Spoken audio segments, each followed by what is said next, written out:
আহলে সুন্নাত ওয়াল জামাতের চেয়ারম্যান হিসেবে নবনির্বাচিত যাকে নির্বাচন কমিশন মনোনীত করেছেন তিনি হচ্ছেন শাইখুল হাদিস আল্লামা কাজী মঈনুদ্দিন আশরাফী মাদ্দাদুল্লাহ আলী।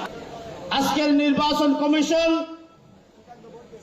মহাসচিব হিসাবে যাকে নির্বাচিত করেছেন প্রফেসর ডক্টর আব্দুল্লাহ আল মারুফ শাহ।